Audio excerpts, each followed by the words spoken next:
Assalamualaikum warahmatullahi wabarakatuh.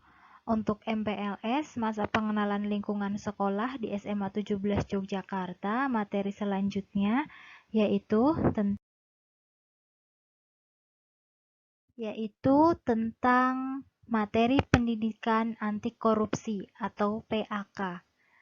Baik, perkenalkan nama saya Roselia Dwiningsih, bisa dipanggil Bulia. Pengertian pendidikan anti korupsi. Yang pertama, pengertian anti korupsi adalah sebuah gerakan budaya dalam menumbuhkan nilai anti korupsi sejak dini. Yang kedua, muara dari persoalan korupsi adalah hilangnya nilai-nilai anti korupsi. Jujur, peduli, mandiri, disiplin, tanggung jawab, kerja keras, sederhana, berani, adil dari dalam diri individu.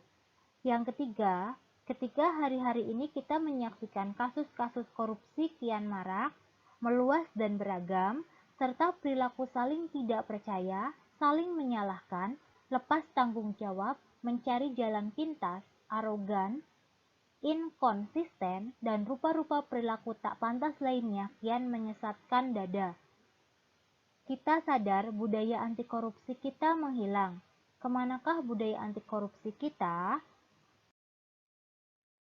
Untuk poin selanjutnya, lembaga pendidikan merupakan basis pendidikan karakter generasi muda Indonesia untuk jangka panjang. Pada tautan ini, sangat penting menanamkan pendidikan anti korupsi secara berkesinambungan. Secara mental, seperti yang disebutkan Kunchoro-Ningrat selaku pakar antropologi Indonesia, bahwa orang Indonesia memiliki karakter khusus yang menjadi cikal bakal tindak korupsi. Di antara sikap tersebut adalah menganggap rendah kualitas, menyukai budaya instan, tidak percaya diri, tidak disiplin, dan sering mengabaikan tanggung jawab. Sikap-sikap negatif semacam ini perlu dijauhkan dari mental orang Indonesia sejak dari masa pendidikan di sekolah dan kampus sebagai tempat pendidikan karakter yang baik. Untuk poin selanjutnya, mengapa pendidikan anti korupsi ini perlu diajarkan di dunia pendidikan? Berikut beberapa alasannya. Di sini saya mencantumkan 3 alasan. Yang pertama, budaya korupsi Indonesia di tepi jurang. Poinnya ada 3. Yang pertama, korupsi sebagai budaya kolonial di Indonesia sudah dalam kondisi yang sangat parah. Budaya suka sama suka dalam melakukan korupsi menjadi tradisi yang sulit diungkap. Poin kedua, bahkan sudah tidak disadari lagi oleh pelakunya bahwa hal tersebut merupakan tindakan terlarang, berdosa, dan merugikan banyak orang. Korupsi terjadi di semua level kehidupan, bahkan di lembaga pendidikan pun terjadi. Poin ketiga, kondisi di tepi jurang inilah yang menyebabkan target pemahaman perlu dilakukan dari akar rumput dan dalam jangka waktu yang panjang. Lembaga pendidikan sebagai lokomotif pembentuk karakter generasi bangsa harus menjadi tempat pengajaran yang kuat terhadap pendidikan anti korupsi tersebut. Untuk alasan yang kedua, memerangi korupsi dari lingkungan terdekat. Di sini poinnya saya ambil 5. Yang pertama, pelaksanaan pendidikan anti korupsi di sekolah maupun perguruan tinggi sebenarnya merupakan cara untuk mengatasi mentalitas dan sikap-sikap dasar yang mengarah pada tindakan korupsi yang curang. Yang kedua, dalam proses pembelajaran misalnya, seorang siswa atau mahasiswa yang mencontek saat ujian. Sebenarnya, ini adalah tindakan korupsi nyata yang dilakukan dalam skala kecil. Yang ketiga, tidak disiplin pada waktu. Penerimaan peserta didik yang dilakukan dengan curang, manipulasi nilai, gratifikasi, dan sebagainya merupakan tindakan-tindakan korupsi kecil yang ada di lingkungan dunia pendidikan. Yang keempat, dari sinilah sikap korupsi bisa muncul, sehingga sebelum nantinya generasi muda tumbuh dan menghadapi kehidupan bernegara yang lebih luas, lembaga pendidikan harus lebih dulu menanamkan sikap-sikap anti korupsi. Poin 5. Jika saat sekolah atau kuliah saja sering melakukan korupsi, bagaimana setelah menjadi pejabat? Maka tanggung jawab lembaga pendidikan harus menghapus budaya negatif tersebut. Untuk alasan yang ketiga, penanaman pendidikan karakter yang aplikatif. Di sini poinnya ada 4. Yang pertama, lembaga pendidikan adalah tempat pengembangan pendidikan karakter yang aplikatif. Namun, faktanya memang kebanyakan peserta didik masih menjadi karakter sebagai hafalan materi pendidikan, bukan dilakukan secara implementatif. Yang kedua, nilai karakter yang sudah dipahami semestinya terbentuk secara nyata dalam tindakan seseorang, bukan sebatas materi pembelajaran yang hanya dihafal tanpa ada pelaksanaan secara nyata. Yang ketiga, mengajarkan anak untuk tidak korupsi sejak dini perlu dilakukan dengan tindakan dan contoh nyata perbuatan, tidak lagi melalui teori-teori pembelajaran.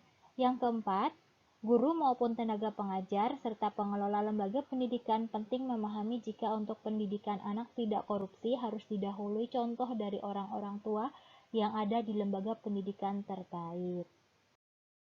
Untuk selanjutnya, kita akan membahas tentang tujuan pelaksanaan pendidikan anti korupsi di lembaga pendidikan. Di sini saya mencantumkan 3 poin juga. Untuk poin yang pertama adalah pembentukan karakter anti korupsi sesuai dengan tahap perkembangan anak. Poinnya di sini ada 2. Poin pertama, pembentukan karakter anti korupsi yang dilakukan oleh lembaga pendidikan mengikuti perkembangan usia anak mulai dari jenjang PAUD, SD, hingga perguruan tinggi. Pelaksanaan kurikulum yang dilakukan disesuaikan dengan target pembentukan yang hendak dicapai di setiap jenjang pendidikan tersebut. Poin kedua, pola kurikulum yang diajarkan disesuaikan dengan tahap perkembangan usia anak sehingga lebih mudah diterima dan diaplikasikan.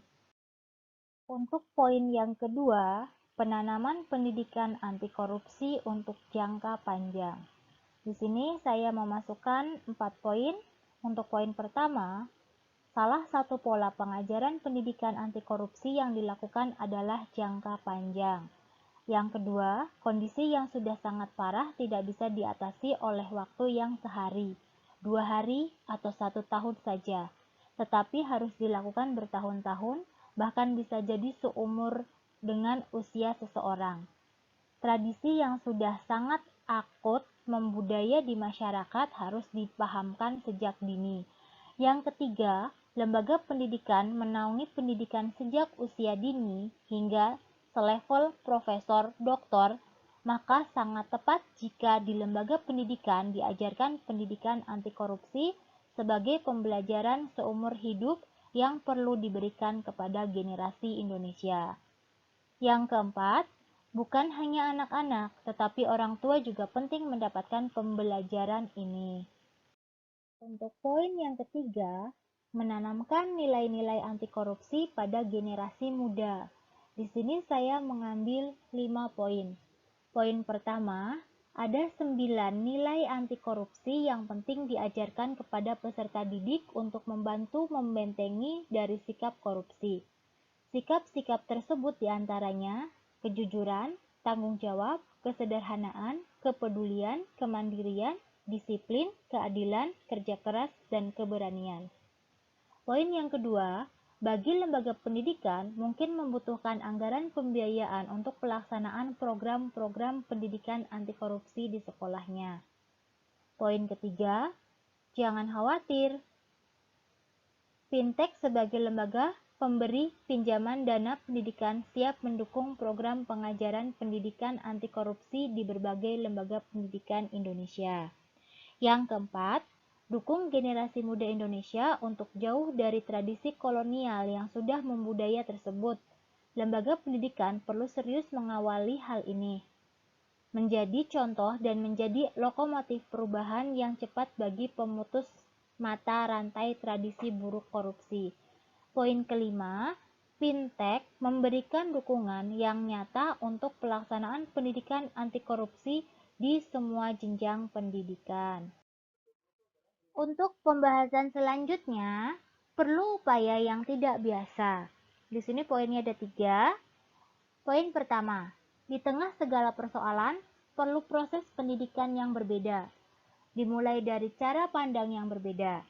Poin kedua, perlu terobosan besar, harus dilakukan semacam revolusi mental kultural atau suprastruktur yang diarahkan untuk menciptakan masyarakat yang religius, yang berkemanusiaan, egalitar, mandiri, amanah, dan terbebas dari berhala materialisme, hedonisme, serta sanggup menjalin persatuan atau gotong royong dengan semangat pelayanan atau pengorbanan.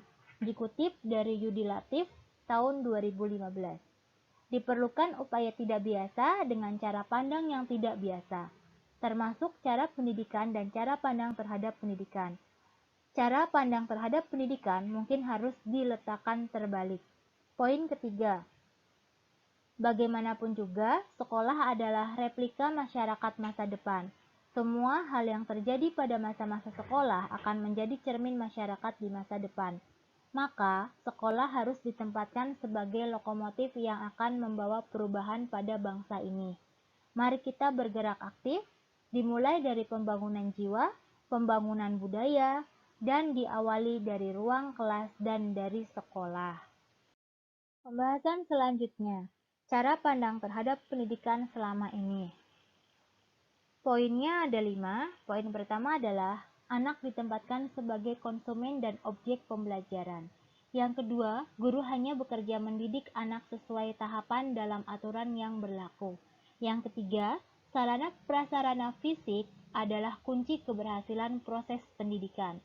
Yang keempat, besarnya penghasilan guru adalah kunci keberhasilan pendidikan. Kesejahteraan guru harus dipenuhi terlebih dahulu agar kualitas pendidikan menjadi baik. Yang kelima, sekolah akan mengikuti budaya masyarakat. Ketika masyarakat berperilaku koruptif, maka sekolah juga demikian. Pembahasan selanjutnya adalah cara pandang terhadap pendidikan yang semestinya. Yang pertama, anak adalah produsen pelaku aktif dalam pembelajaran. Yang kedua, guru adalah profesi yang independen yang mendidik anak sesuai kondisi anak, konteks lokal, dan variasinya tanpa bertentangan dengan prinsip yang tertuang dalam kebijakan dan aturan yang berlaku. Poin ketiga, sarana prasarana fisik hanyalah pendukung proses pendidikan. Yang keempat, penghasilan guru harus memenuhi standar kelayakan dan penambahannya berkorelasi dengan keberhasilan pendidikan. Kelima, sekolah adalah lokomotif perubahan. Sekolahlah yang memotori perubahan budaya korupsi masyarakat menjadi budaya anti korupsi.